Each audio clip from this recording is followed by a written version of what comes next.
Whoever knows my grandmother knows that she is a collector of unusual things: stones, seed pods, sea glass, snow globes, but most of all, stories.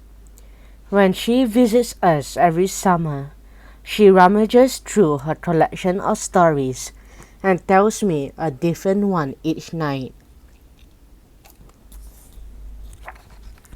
Where do you find all these stories, Momo-la? I asked her one hot summer night.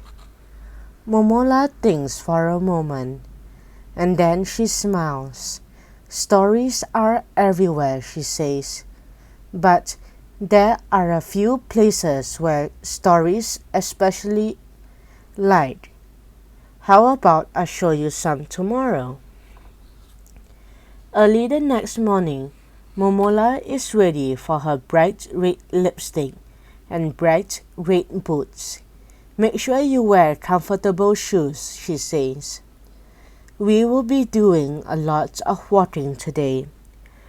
I wear my most comfy pair and slip my hand into Momo-la's. I love exploring the city with Momo-la. She shows me things I mostly miss: wildflowers, wormholes, wayward tides, wavy skies. Momo-la is right. Stories are everywhere. We stop in front of a big white building that looks like a palace. It is the Museum of Ancient History, Momo-la says.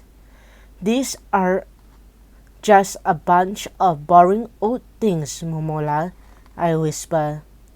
Everything is interesting if you really look at it, she whispers back.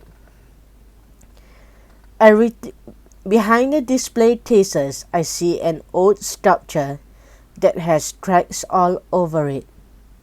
Look, Momo-la, I tug at her sleeves. This sculpture has wrinkles just like you. Momo-la smiles.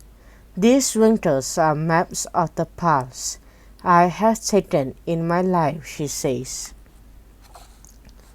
Momo-la takes me to another big building.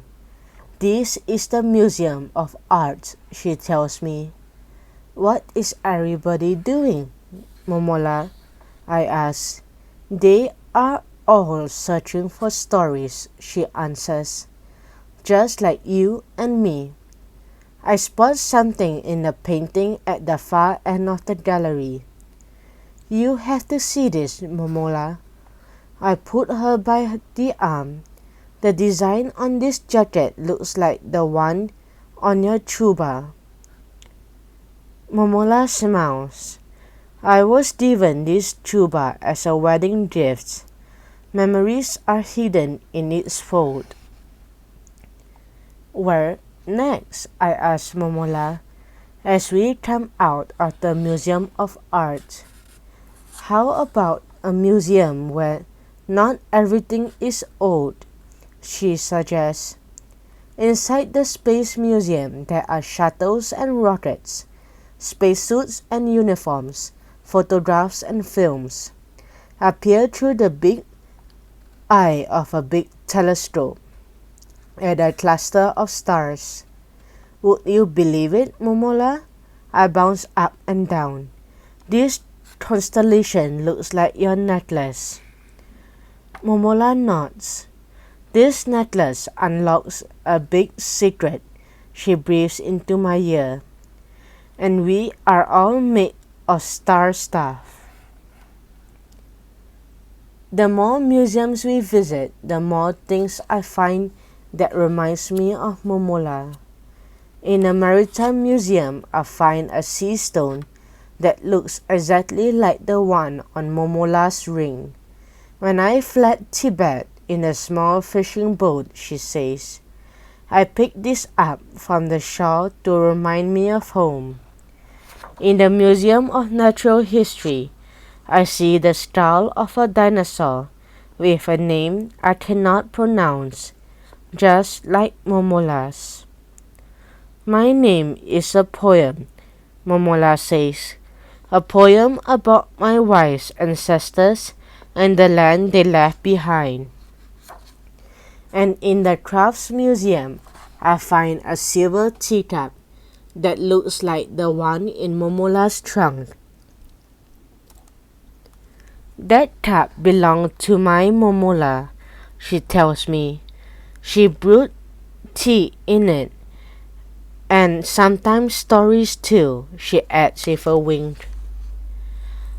On our way back home that evening, I think of all the places we visited and all the stories we gathered. What a day, Momo-la says, plopping down on the sofa when we reach home. Did you have fun? I nod. Now it is my turn to take you to one more place that stories love, I tell her.